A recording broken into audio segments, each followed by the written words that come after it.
أما بعد فأعوذ بالله من الشيطان الرجيم. بسم الله الرحمن الرحيم.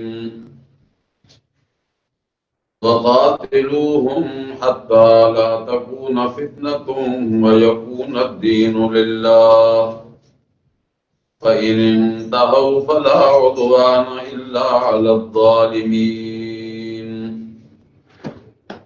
الشهر الحرام بالشهر الحرام والحرمات قصاص ومن اعتدى عليكم فاعتدوا عليه بمثل ما اعتدى عليكم واتقوا الله واعلموا أن الله مع المتقين. وأنفقوا في سبيل الله ولا تلقوا بأيديكم إلى التهلكة وأحسنوا إن الله يحب المحسنين. وأتموا الحج والعمرة لله فإن أحصرتم فما استيسر من الهدي ولا تحلقوا رؤوسكم حتى يبلغ الهدي محله فمن كان منكم مريضا أو به أذى من رأسه ففدية من صيام أو صدقة أو نسك فإذا أمنتم فمن تمتع بالعمرة إلى الحج فما استيسر من الهدي فمن لم يجد 3 أيام في الحج و7 إذا رجعتم تلك 10 كاملة ذلك لمن لم يكن أهله حاضر المسجد الحرام واتقوا الله واعلموا أن اللہ شدید العقاب. اور قتال کرتے رہو ان سے، جہاد کرتے رہو ان سے، لڑائی کرتے رہو ان سے، یہاں تک کہ نہ باقی رہے فتنہ، خاتمہ ہو جائے کفر و شرک کا. وَيَكُونَ الدِّينُ لِلَّهِ اور ہو جائے دین خالص اللہ ہی کا، غلبہ ہو جائے اللہ کی توحید کا. فَإِنِ انْتَهَوْا پس اگر وہ باز آ جائیں، نہ مقابلے پہ آئیں، فَلَا عُدْوَانَ إِلَّا عَلَى الظَّالِمِينَ پھر نہیں ہے کوئی زیادتی کی اجازت مگر ان لوگوں کے مقابلے میں جو ظلم کرنے والے ہیں. الشہر الحرام بالشہر الحرام حرمت والے مہینے بدلہ ہیں حرمت والے مہینوں کا. والحرمات قصاص اور حرمتوں میں عدل کا بدل ہوا کرتا ہے، برابر سرابر معاملہ ہوتا ہے. فَمَنِ اعْتَدَى عَلَيْكُمْ پس جو بھی تم پہ کرے زیادتی فَاعْتَدُوا عَلَيْهِ بِمِثْلِ مَا اعْتَدَى عَلَيْكُمْ تم بھی اس پہ کرو زیادتی جتنی اس نے کی تم پہ. وَاتَّقُوا اللَّهَ پھر بھی اللہ سے ڈرتے رہو. وَاعْلَمُوا اور یقین کر لو ان اللہ مع المتقین اللہ ہوتا ہے ساتھ ڈرنے والوں کے، تقوی والوں کے، شرک سے بچنے والوں کے. وَأَنفِقُوا فِي سَبِيلِ اللَّهِ اور خرچ کرتے رہو تم اللہ کی راہ میں. وَلَا تُلْقُوا بِأَيْدِيكُمْ إِلَى التَّهْلُكَةِ اور نہ ڈالو تم اپنے ہاتھوں کو ہلاکت میں، خرچ نہ کر کر کے. وَأَحْسِنُوا اور احسان کرو خرچ کرنے میں اللہ کی راہ میں آگے بڑھنے لگو۔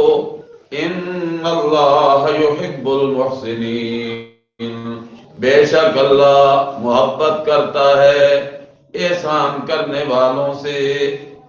وَأَتِمُّوا الْحَجَّ وَالْعُمْرَةَ لِلَّهِ، اور پورا کرو تم حج اور عمرہ اللہ ہی کی رضا کے لیے۔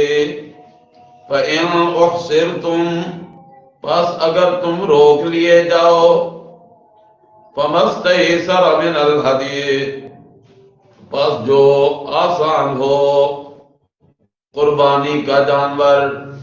وَلَا تَحْلِقُوا رُؤُوسَكُمْ، اور نہ مڑواؤ اپنے سروں کو، نہ حجامت کرواؤ اپنے سروں کی۔ حَتَّى يَبْلُغَ الْهَدْيُ مَحِلَّهُ، یہاں تک کہ پہنچ جائے وہ ہدی کا جانور، وہ قربانی کا جانور اپنے مقام پہ، یعنی حدود حرم میں۔ فَمَن كَانَ مِنكُم مَّرِيضًا، پس جو ہو تم میں سے بیمار، او بِهِ أَذًى مِّن رَأْسِهِ، یا ہو اس کے سر میں کوئی تکلیف، مجبور ہو جائے، احرام برقرار رکھنا ممکن نہ ہو، فَفِدْيَةٌ مِّن صِيَامٍ، فدیہ دے دے روزوں سے، او یا صدقے سے، او نسک، یا قربانی سے۔ فَإِذَا أَمِنْتُمْ، پس جب تم ہو جاؤ بے خوف، امن میں ہو جاؤ، فَمَن بِالْعُمْرَةِ إِلَى الْحَجِّ، پس جس نے بھی نفع اٹھایا ساتھ عمرے کے، حج کے ساتھ، حج بھی کیا اسی سفر میں، عمرہ بھی کیا اسی سفر میں، یعنی حج تمتع کیا۔ فَمَا اسْتَيْسَرَ مِنَ الْهَدْيِ، پس جو آسان ہو ہدی وہ بھی قربانی کر لے۔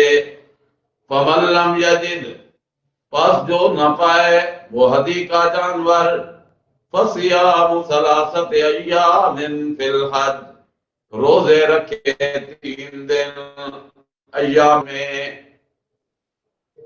وَسَبْعَةٍ إِذَا رَجَعْتُمْ، اور 7 روزے رکھے جب حج سے فارغ ہو جائے، لوٹ آؤ تم حج کے ارکان ادا کر کے۔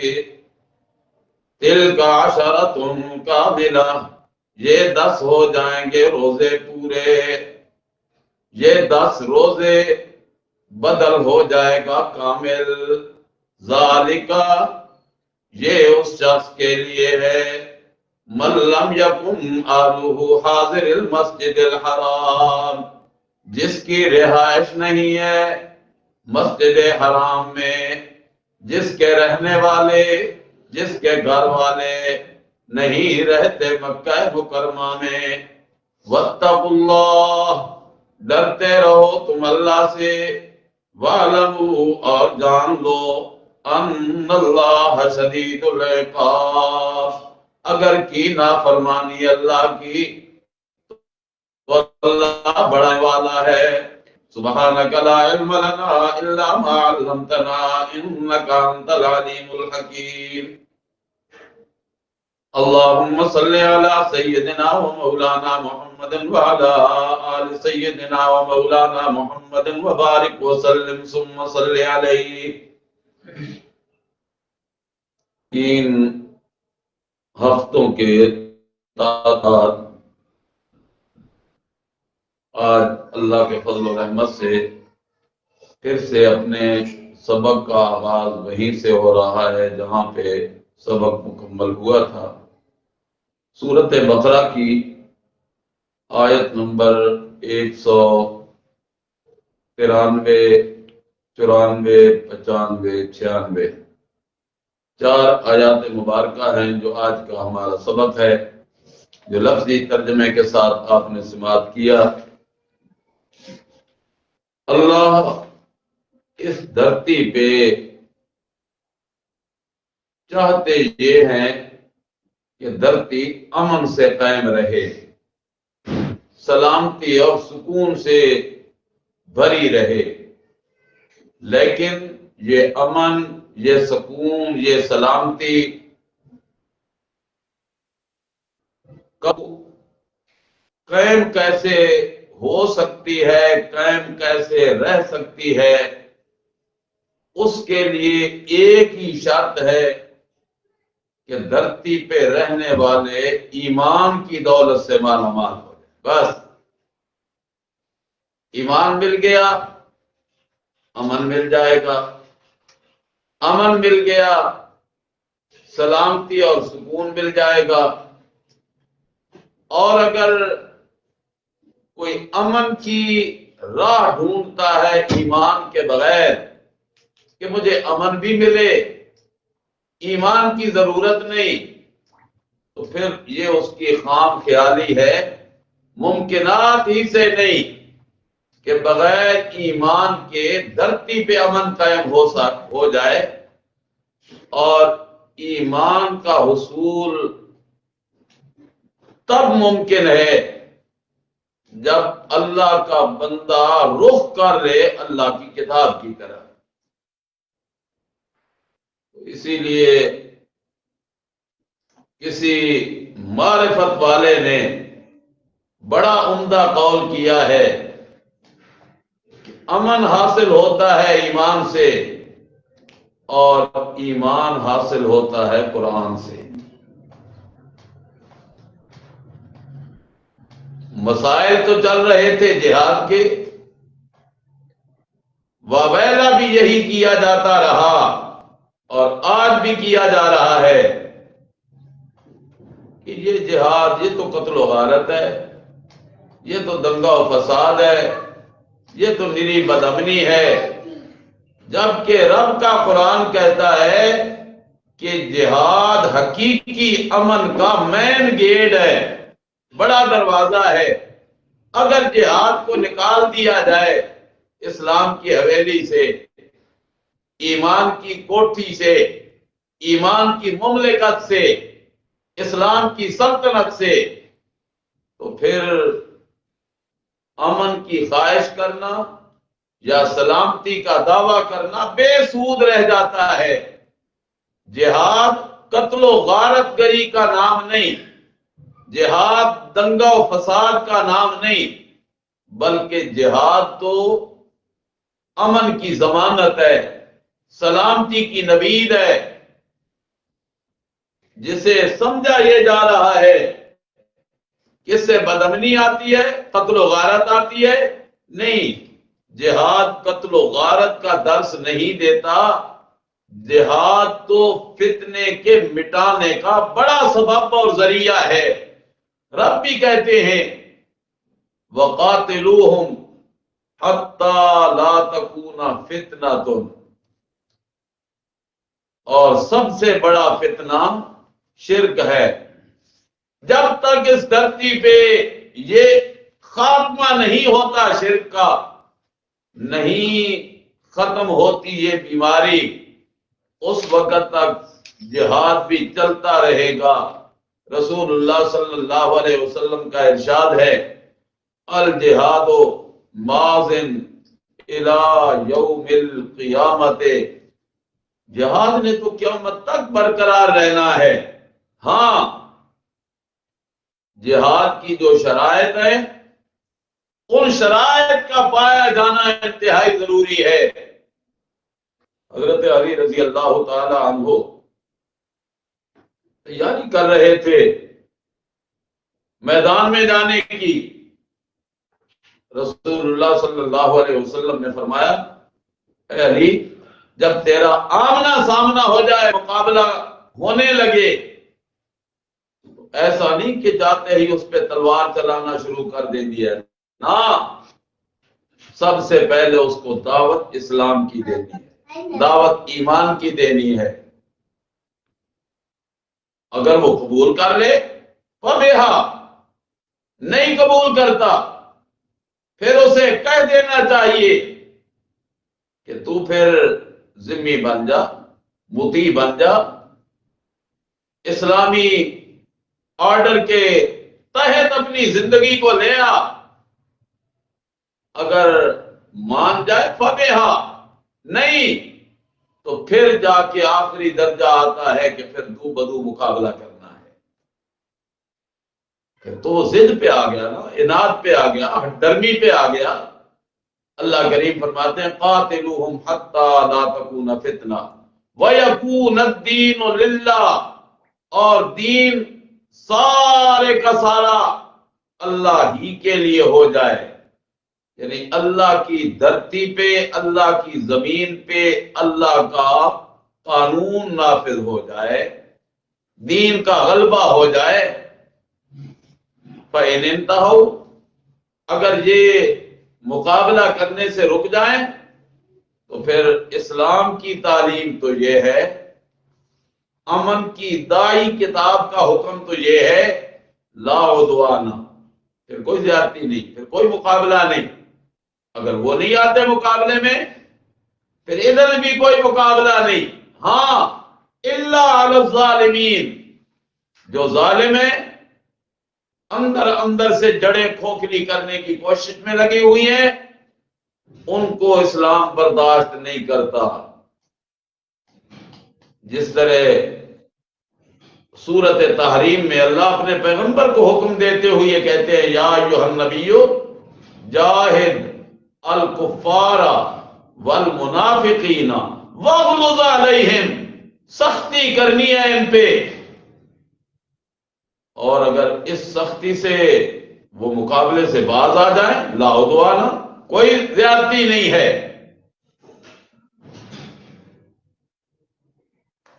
حدیبیہ میں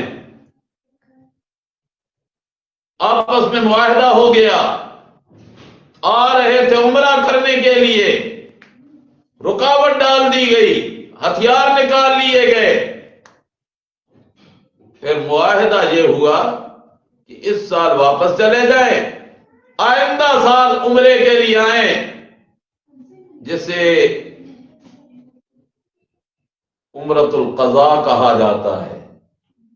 اور یہی عمرۃ القضاء ہے جس میں رسول اللہ صلی اللہ علیہ وسلم کے بال حضرت امیر معاویہ نے تراشے تھے رضی اللہ تعالی. اگلے سال آئیں، 3 دن سے زیادہ ٹھہر نہیں سکتے، ہتھیار ظاہر کر کے نہ آئیں. اب جب عمرۃ القضاء کے لیے نکلنے لگے، صحابہ کرام رضوان اللہ علیہم اجمعین کے دل میں خیال آنے لگا کہ پچھلے سال بھی تو ہم عمرہ کرنے کے لیے اسی حرمت والے مہینے میں گئے تھے، انہوں نے ہمیں روک دیا تھا، نہیں جانے دیا تھا، ہتھیار سامنے لے کے آ گئے. اور اگر اب بھی ایسا ہوا تو پھر کیا بنے گا؟ کیا ہم پھر اسی طرح واپس آ جائیں گے؟ جبکہ اللہ کہتے ہیں قاتلوہم حتی لا تکون فتنۃ ویکون الدین للہ. اور سورۃ انفال میں اللہ فرماتے ہیں ویکون الدین کلہ للہ، سارے کا سارا دین اللہ ہی کا ہو جائے. اب ذرا آیتوں کا آپس میں جوڑ بھی دیکھو. خیال آنے لگا کہ اب کیا بنے گا؟ کیا ایسے ہی واپس آنا پڑے گا؟ پھر احرام ہمیں راستے ہی میں کھولنا پڑے گا، حرم میں داخلہ ہمارا پھر مشکل ہو جائے گا. اور اب تو پہلے عمرے کی قضاء کے لیے جا رہے ہیں، اور اگر اندر جاتے تو پھر وہ ہمارے مقابلے میں آ گئے تو پھر کیا بنے گا؟ یہ خیالات آنے لگے. اللہ نے حکم دے دیا کہ میرے محبوب پیغمبر انہیں کہہ دیجئے پریشان ہونے کی ضرورت نہیں، فکر مند ہونے کی ضرورت نہیں. یہ جو حرمت والے مہینے ہیں نا، ان کی حرمت اللہ نے قائم کی، اللہ نے حرمت قائم رکھنے کا حکم دیا. اور اگر وہ حرمت کا پاس کریں گے تو تم بھی حرمت کا لحاظ کرنا ہے. توجہ کرنا، اگر وہ پاس نہ رکھیں حرمت کا، نہ احترام کریں حرمت والے مہینوں کا، تو پھر تمہیں بھی اجازت ہے کہ تم بھی دو بدو اسی طرح معاملہ کر سکتے ہو۔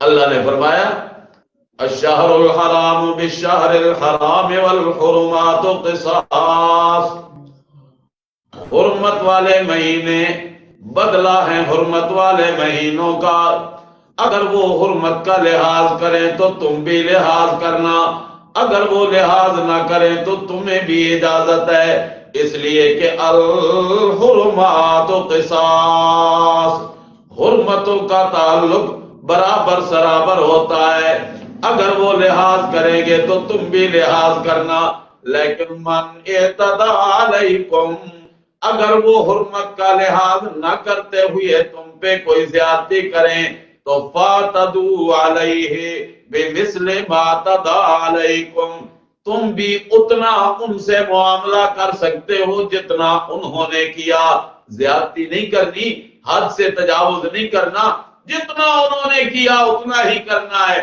اور جب مقابلہ کرنے لگو تو اتقوا اللہ، اللہ سے ڈرتے رہنا، وَاعْلَمُوا، اور جان لو یقین کر لو، ان اللہ مع المتقین، اللہ تو تقوی والوں کے ساتھ ہے، اللہ تو ڈرنے والوں کے ساتھ ہے، اللہ تو اپنے حدود کا خیال رکھنے والوں کے ساتھ ہے، اللہ تو اپنے حکموں کی پابندی کرنے والوں کے ساتھ ہے۔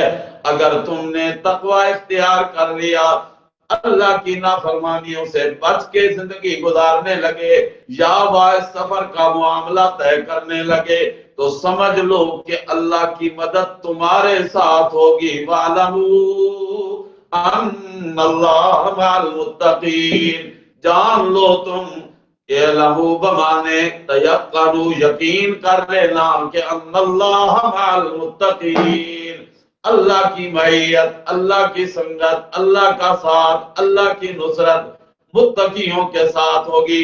وَأَنفِقُوا فِي سَبِيلِ اللَّهِ، حکم تھا جہاد کا، تو جہاد کے لیے مال کی بھی تو ضرورت پڑتی ہے، لہذا خرچ بھی کرتے رہنا، انفقوا فی سبیل اللہ، خرچ کرتے رہنا اللہ کی راہ میں، یہ تمہارا خرچ کرنا تمہارے لیے بچاؤ ہے، توجہ کرنا، وَأَنفِقُوا فِي سَبِيلِ اللَّهِ، یہ اللہ کی راہ میں خرچ کرنا تمہارے لیے حفاظت کا ذریعہ ہے، بچاؤ کا ذریعہ ہے، اور اگر خرچ نہ کیا تو لا تلقوا بأیدیکم الی التہلکۃ، اگر تم نے خرچ کرنے سے اپنے آپ کو پیچھے کر لیا تو اپنے آپ کو ہلاکت میں ڈال دیا، لا تلقوا بأیدیکم الی التہلکۃ، اپنے ہاتھوں کو ہلاکت میں نہ ڈالنا، اس لیے کہ انسان جب خرچ کرنے لگتا ہے تو دیتا کس سے ہے؟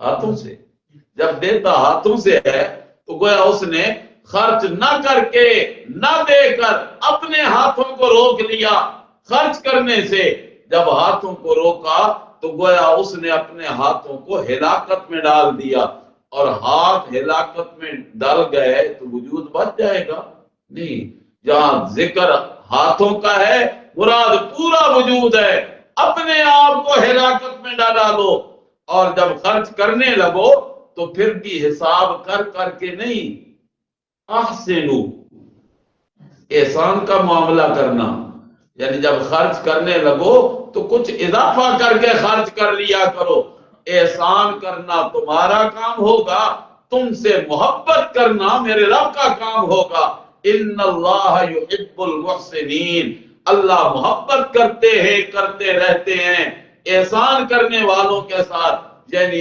اللہ اپنی راہ میں خرچ کرنے والوں کو اپنا محبوب بنا لیتے ہیں۔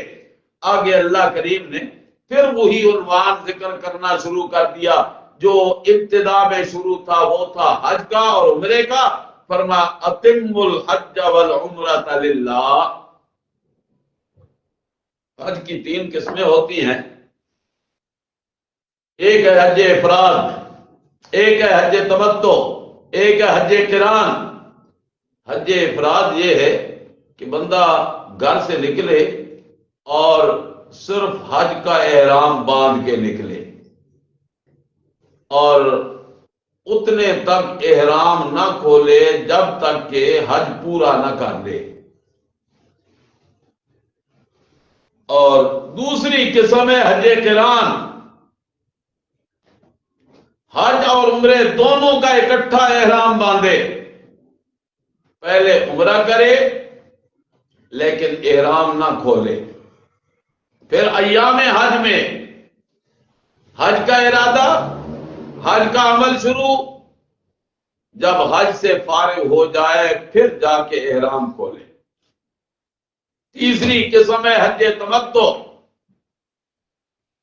جا رہا ہے حج پہ لیکن احرام باندھا عمرے کا، پھر عمرہ ادا کیا، احرام کھول لیا، پھر جب ایام حج شروع ہوں تو وہی مکے سے احرام باندھ کے حج ادا کرے اور حج سے فارغ ہو جائے۔ یہ ہے حج تمتع۔ تمتع کا معنی ہوتا ہے نفع اٹھانا، یعنی ایک سفر میں دوہرا فائدہ اٹھا لیا، اور فائدہ بھی اٹھایا اور اپنے آپ کو مشکل سے بھی بچا لیا کہ درمیان میں جو ایام تھے بغیر احرام کے اپنے کپڑوں میں گزار لیے۔ اور حج قران میں نفع تو اٹھا لیا اس نے، عمرہ بھی کر لیا، حج بھی کر لیا، لیکن احرام ایک ہے، اسی ایک احرام میں دو نیتیں اس نے کر لی تھی، درمیان میں احرام کھولا نہیں۔ اب یہ جو درمیان والے دن ہیں، 2 ہیں، 4 ہیں، 10 ہیں، 12 ہیں، جتنے بھی دن ہیں ایام حج سے پہلے عمرہ ادا کرنے کے بعد، یہ سارے ایام اس کو گزارنے ہوں گے حالت احرام۔ اب تینوں کا اللہ نے تذکرہ کیا، فرمایا اتم الحج والعمرۃ للہ، پورا کرو تم حج، پورا کرو تم عمرہ، علیحدہ سفر ہے تب بھی اللہ ہی کے لیے، اکٹھا سفر ہے تب بھی حج اللہ ہی کے لیے۔ عمرے کو کبھی کبھی اصطلاح عرب میں حج اصغر بھی کہہ دیتے ہیں، اس لیے کہ حج تو ہوتا ہے مخصوص ایام حج میں، اور عمرے کے لیے دن مخصوص نہیں ہے، سوائے ایام حج کے پورا سال کھلا ہے، رات ہے، دن ہے، محرم ہے، سفر ہے، ربیع الاول ہے، جمادی الاولیٰ ہے، رجب ہے، شعبان ہے، پورے سال کے 12 مہینے کھلے ہیں سوائے ایام حج کے۔ جب ایام حج آ جائیں گے پھر عمرہ نہیں کر سکتا، پھر حج ہی کرنا ہوگا۔ اللہ نے دونوں کا ذکر کیا، درمیان میں واو لگا کے، سفر ایک ہے تب بھی اللہ ہی کے لیے، عمرے کا سفر علیحدہ ہے تب بھی اللہ ہی کے لیے، حج کا سفر علیحدہ ہے افراد ہے تب بھی اللہ ہی کے لیے۔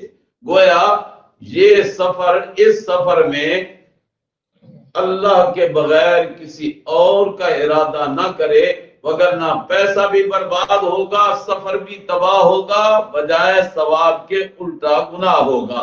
فرمایا اتم الحج والعمرۃ للہ، پورا کرو تم حج اور عمرہ اللہ ہی کے لیے۔ فَإِنْ أُحْصِرْتُمْ، تم تو چلنے لگے، راستے میں کوئی رکاوٹ آ گئی،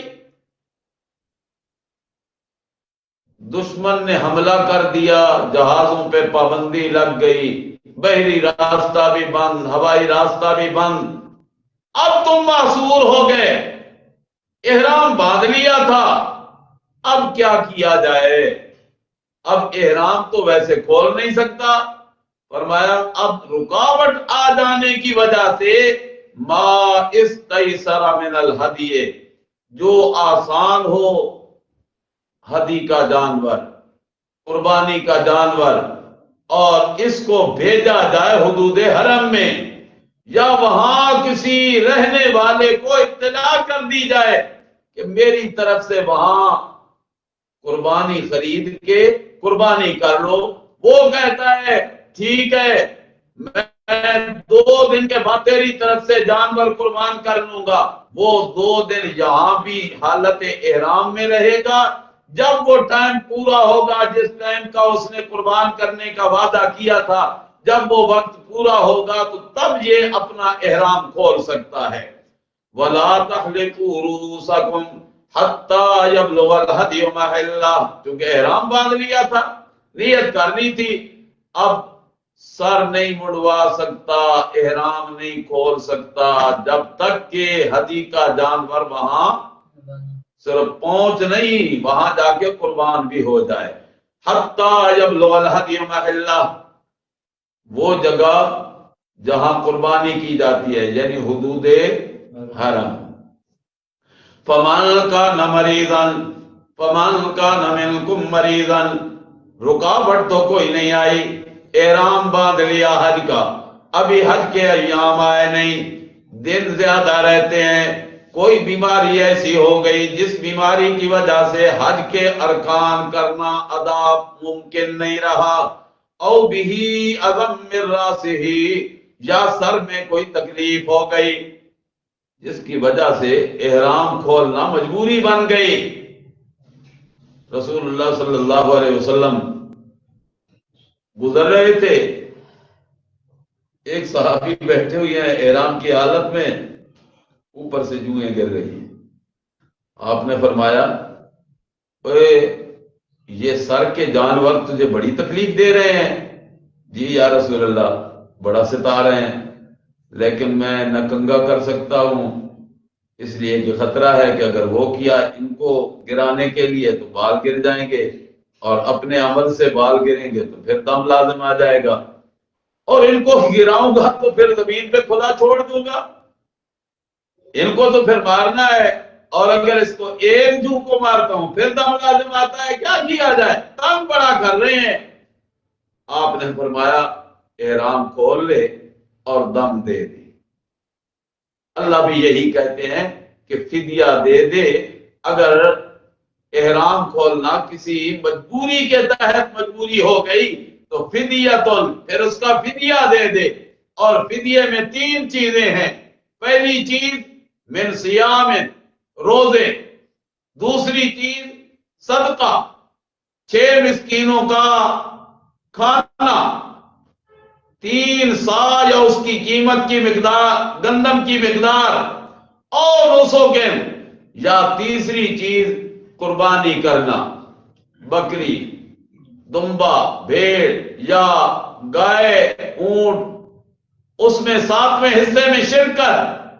فرمایا یہ 3 کام کر لے، فدیہ دے دے، کوئی حرج نہیں، احرام کھول لے، پھر جب ایام حج کے شروع ہوں گے پھر احرام باندھ کے، وہ تھوڑے وقت کا کام ہوگا، چند دنوں کا کام ہوگا، پھر اپنا حج ادا کر لے۔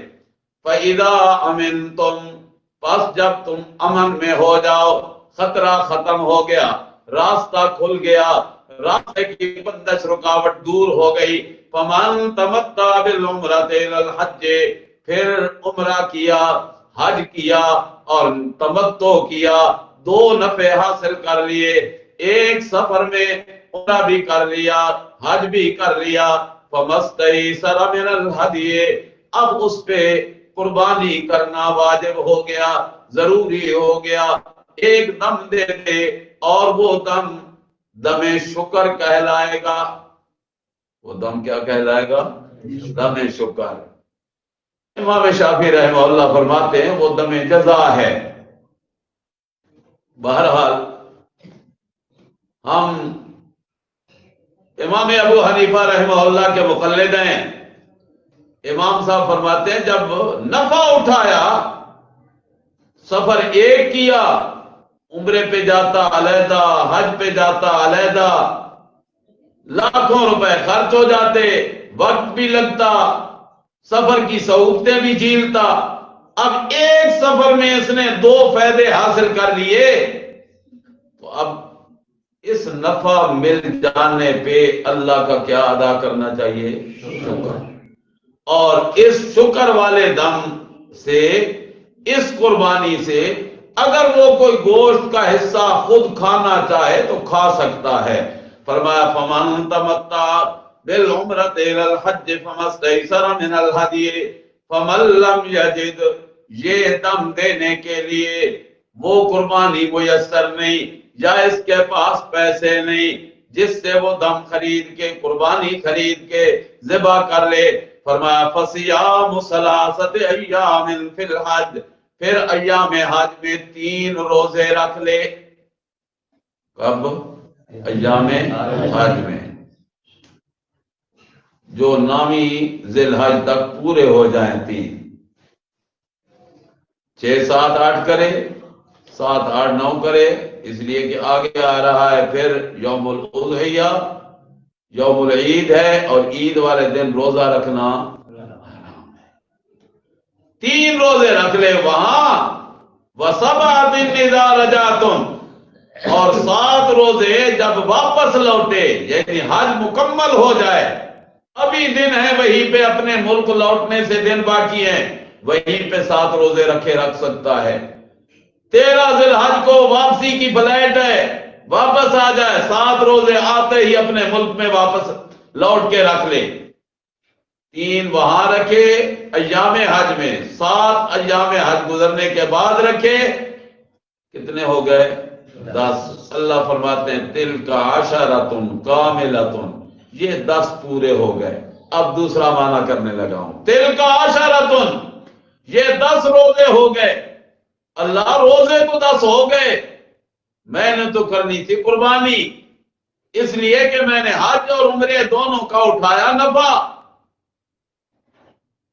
کرنی تھی قربانی، رکھے میں نے بدلے میں روزے۔ اللہ وہ قربانی والا اجر تو میں حاصل نہ کر سکا نا، کمی تو ہو گئی نا میرے اجر میں۔ اللہ فرماتے ہیں میرے بندے گھبرانے کی ضرورت نہیں، کاملۃ، یہ جو قربانی پہ تجھے اجر ملنا تھا، 10 روزے تو نے پورے کیے، اب اجر رب نے کامل کر دیا، پورا اجر دے دیا۔ ذالک لمن لم یکن اہلہ حاضر المسجد الحرام، لیکن یہ حکم اس کے لیے ہے جو آفاقی ہے، باہر سے گیا ہے، مکے کا رہنے والا نہیں ہے۔ واتقوا اللہ واعلموا، اللہ سے ڈرتے رہو اور جان لو، ان اللہ شدید العقاب، اللہ بڑا سخت پکڑنے والا ہے۔ اللہ کریم نے آج کے سبق میں جہاں جہاد کی تلقین کی، جہاد کے مسائل بیان کیے، وہاں حج اور عمرے کے مسائل بھی، حج بھی عمرہ بھی یہ عبادات میں مشقت والی عبادت ہے، اور دشمنوں کے مقابلے میں ہتھیار اٹھانے والا عمل یعنی جہاد والا عمل وہ بھی مشقت والا عمل ہے۔